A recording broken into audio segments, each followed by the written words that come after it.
कि लिखा प्रदेश किस्मत में वतन को याद क्या करना, लिखा प्रदेश किस्मत में वतन को याद क्या करना, जहाँ बेदर्द हाकिम हो वहाँ फरियाद क्या करना। फरियाद हम लोग करने वाले नहीं हैं। तुम टीचर नहीं बन सकते हो, तुम्हारे पास क्वालिटी और एबिलिटी क्वांटिटी कुछ नहीं है, हम मंत्री बन सकते हैं। तो उस दिन जब आओगे ना वोट मांगने के लिए तो जूता दिया जाएगा कि अधिकार खोकर बैठ जाना यह महादुष्कर्म है, अधिकार खोकर बैठ जाना यह महादुष्कर्म है, अन्यार्थ अपने बंधु को भी दंड देना धर्म है। तो हम लोग अपने अधिकार की लड़ाई लड़ रहे हैं, ठीक है, और लड़ते लड़ते, अरे ऐसे भी मर रहे हैं तो लड़ते लड़ते ही मर जाएं। तू मार दो गोली, हम लोग मर जाएं। जब तक लिखित नहीं देंगे तब तक हम लोग यहीं रहेंगे। मौखिक तो वो कितनी बार बोल चुके, पिछले 3 साल से जब से हम लोग पास किए तब से यही तो सुन रहे हैं। इसी हमको लिखित चाहिए, इसीलिए हम लोग यहाँ बैठे हुए हैं। यहाँ पर इस गर्मी में अपने परिवार से इतना दूर, मैं मुजफ्फरपुर से आई हूँ, यहाँ पर बैठी हूँ। जब तक नहीं देंगे तब तक यहीं बैठी रहूँगी। किसी भी अधिकारी के आने से हम लोग बात को नहीं मानेंगे, बल्कि जब तक ये विजय कुमार चौधरी जी और ये लिखित रूप में नहीं देते हैं कि हम आपकी विज्ञप्ति दे रहे हैं, तब तक हम लोग यहाँ से हटेंगे नहीं, बल्कि हम लोग की विज्ञप्ति को जारी करें तभी हम लोग यहाँ से हटेंगे। हटेंगे हम लोग इस आशा और विश्वास में फंसे रहे, क्योंकि हम लोग जब भी शिक्षा मंत्री के पास गए, अपर मुख्य सचिव के पास गए, तो हम लोगों को एकदम पॉजिटिव न्यूज़ दिया जाता था कि भाई सर आप लोग टेंशन फ्री रहिए, बस जैसे ही 6वां चरण खत्म होगा 7वां चरण तुरंत हम लोग जारी करेंगे। कालीन यहाँ रहेंगे। हाँ, अनिश्चितकालीन। हम लोग 2 दिन से हैं, संख्या हमारा दिन पर दिन बढ़ रहा है, ठीक है। बिहार की शिक्षा व्यवस्था तो बदहाल है ही, और ऐसे में लगातार सालों भर से सीटेट और बीटेट के अभ्यर्थी सड़कों पर उतरे हुए हैं। आपको बता दें कि जिस तरीके से शिक्षा में गिरावट आती रही है और शिक्षा मंत्री विजय कुमार चौधरी इन तमाम अभ्यर्थियों को टालते रहते हैं, तो ऐसे में इनकी स्थिति क्या बनी हुई है वो आप तस्वीरों में देख ही रहे होंगे। लगातार ये लोग 3 साल से यही कह रहे हैं कि 6ठे चरण में जिन लोगों की बहाली हो गई, नियुक्ति हो गई, लेकिन 7वें चरण में जो लोग बचे हुए हैं उनकी नियुक्ति क्यों नहीं हो रही है। आखिरकार विज्ञापन क्यों नहीं सरकार निकाल रही है। आज कल परसों हमेशा टालने का क्या रीज़न है, शिक्षा मंत्री क्यों चुप रहे हैं, इस पर सवाल ये खड़ा हो रहा है। और लगातार ये अभ्यर्थी सड़कों पर सड़क से लेकर सदन तक गुहार लगा रहे हैं। कई ऐसे मंत्री से मिलने के लिए जाते हैं, कोई मसला हल नहीं होता है। आज तस्वीरों में देखिए तमाम अभ्यर्थी, तस्वीरों में देखिए उनको, तमाम अभ्यर्थी आज धरना पे बैठे हुए हैं, चाहे वो छात्र हों, छात्राएं हों। कई सारे अभ्यर्थियों का उम्र निकल चुका है, शादी विवाह तक नहीं हो पाया है।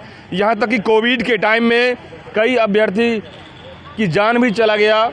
यहाँ तक कि कई अभ्यर्थी बेघर हो चुके हैं अपने इस शिक्षा की बदहाल स्थिति को देखते हुए। हम इनसे ही विशेष रूप से बात करेंगे क्योंकि इनका ही संवेदनशील मामला है।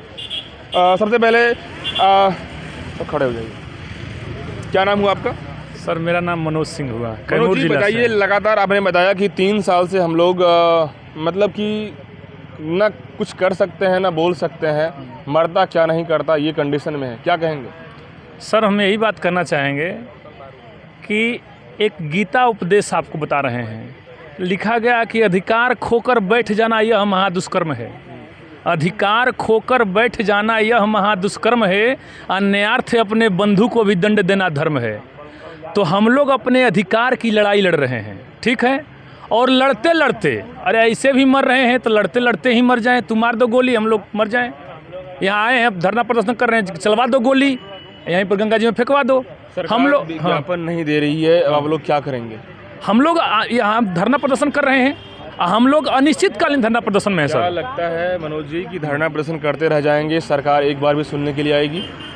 जरूर आएगी सर, क्यों नहीं आएगी, नहीं आएगी। 3 साल से आप लोगों ने कान में रुई डाल के नहीं बैठा है, मतलब कि आवाज़ उठा ही रहे हैं, सरकार क्या अभी तक कुछ? देखिए सर, हाँ इस पर मैं आपको बता रहा हूँ, मैं और बहुत अभ्यर्थी हमारे, हम लोग इस आशा और विश्वास में फंसे रहे, क्योंकि हम लोग जब भी शिक्षा मंत्री के पास गए, अपर मुख्य सचिव के पास गए, तो हम लोगों को एकदम पॉजिटिव न्यूज़ दिया जाता था कि भाई सर आप लोग टेंशन फ्री रहिए, बस जैसे ही 6वां चरण खत्म होगा 7वां चरण तुरंत हम लोग जारी करेंगे। अब विश्वास है कि उठ गया है? अब विश्वास इसलिए उठ गया है कि उस पर भी मैं एक शेर अर्ज कर रहा हूँ कि लिखा प्रदेश किस्मत में वतन को याद क्या करना, लिखा प्रदेश किस्मत में वतन को याद क्या करना, जहाँ बेदर्द हाकिम हो वहाँ फरियाद क्या करना। फरियाद हम लोग करने वाले नहीं हैं। अब हम लोग अंतिम विकल्प में हैं कि मरेंगे या तो बहाली ले लेंगे, नोटिफिकेशन ले लेंगे। फरियाद करने लायक भी नहीं रहे। ना फरियाद, क्योंकि फरियाद करते करते हम लोग थक चुके हैं, हम लोगों का एज ओवर हो गया है, ठीक ना, कितने लोग मर गए। अब लास्ट कंडीशन क्या होगा सरकार के लास्ट खिलाफ? कंडीशन सर हम लोगों का यही होगा कि हम लोगों के पास ताकत है, क्योंकि जिस ओर जवानी चलती है उस ओर जमाना चलता है, ठीक। तो यदि सरकार हम लोगों की बात नहीं माने, हम लोग तो धरना प्रदर्शन पे ही हैं, तो लेकिन हम लोगों के पास एक पावर है। कौन सा पावर है? कि जिस दिन तुम आओगे ना हमारे पास वोट मांगने के लिए, उस दिन तुमको दिखा दें कि हमारा पावर क्या है, ठीक ना।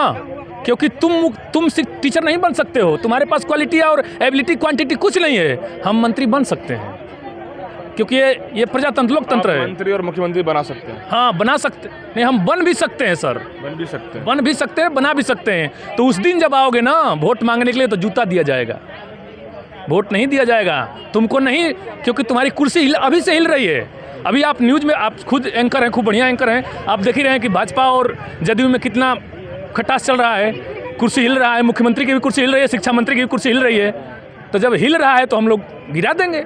मुख्य रूप से पावर आपके पास यही है? हाँ, हम लोगों के पास अंतिम विकल्प यही है। बाकी हम लोग धरना प्रदर्शन पर लगे हुए हैं, यदि सरकार मान जाए तो ठीक है, यदि नहीं मानेगी तो अंतिम विकल्प वही है सर। अनिश्चितकालीन यहाँ रहेंगे? हाँ, अनिश्चितकालीन। हम लोग 2 दिन से हैं और संख्या हमारा दिन पर दिन बढ़ रहा है, ठीक है।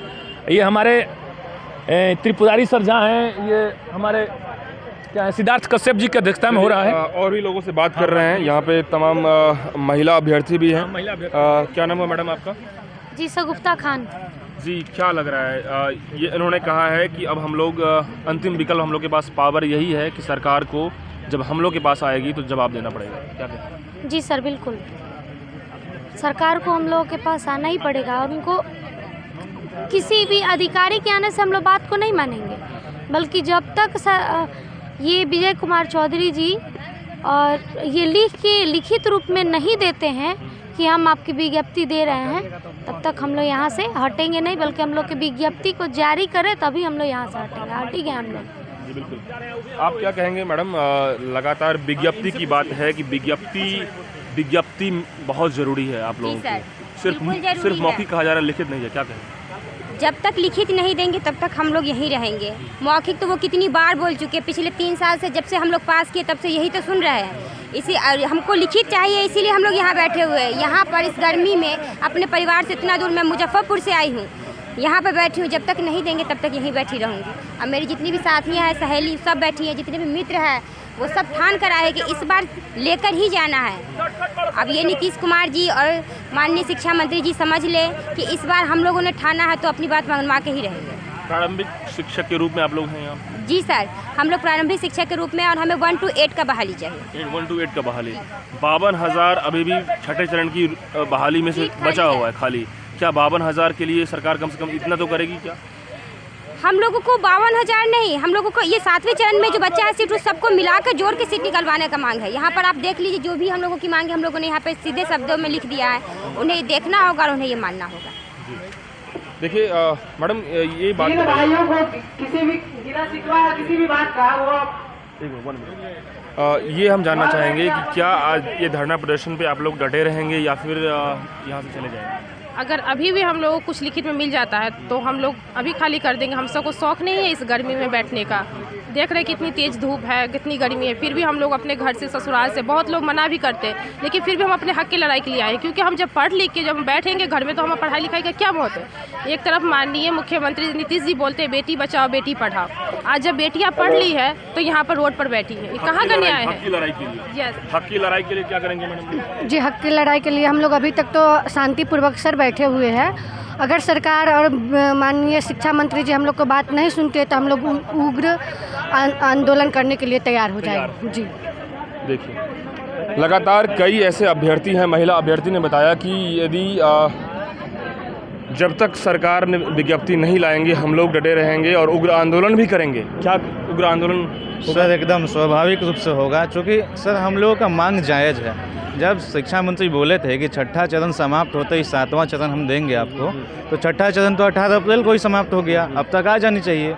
अब न्यूज़पेपर में लिखवाते हैं कि छठा चरण को अब हम समाप्त कर दिए, चूँकि बहुत लंबा खिंचा गया है। आज भी कुछ मामला आया है, आज भी वही मामला आया है कि छठा चरण में जो 50,000 सीट बाकी है उसको हम 7वें चरण में जोड़ेंगे। तो जनाब वो 50,000 तो हम लेंगे ही लेंगे, वो तो हमारा हक है, लेकिन जो 2022 तक खाली सीट है उसको भी ऐड करके लेंगे हम ना, और दोनों सीट ऐड करके लेंगे और बिना नोटिफिकेशन के हम लोग जाने वाले नहीं है। ये जो लॉलीपॉप दिखा रहे हैं न्यूज़पेपर में वो आश्वासन से काम नहीं चलेगा।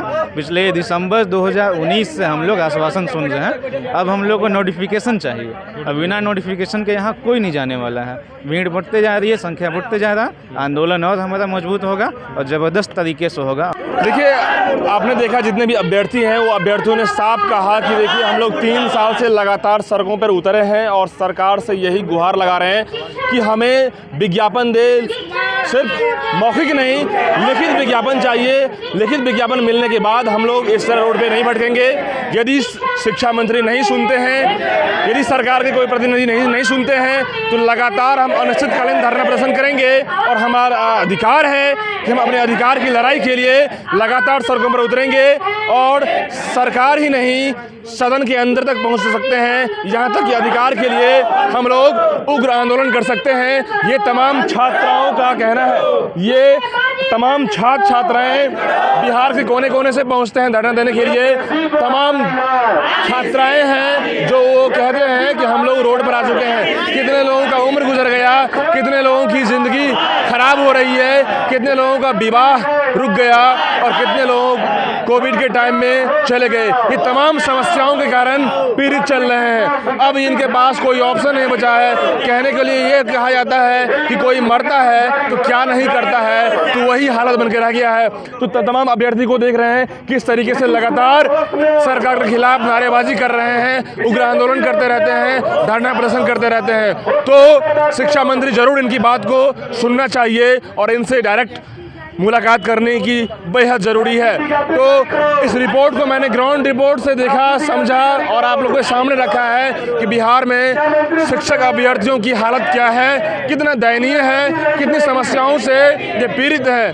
फिलहाल इस रिपोर्ट में इतना ही। आप बने रहिए ट्रस्ट न्यूज़ के साथ, तब तक के लिए धन्यवाद।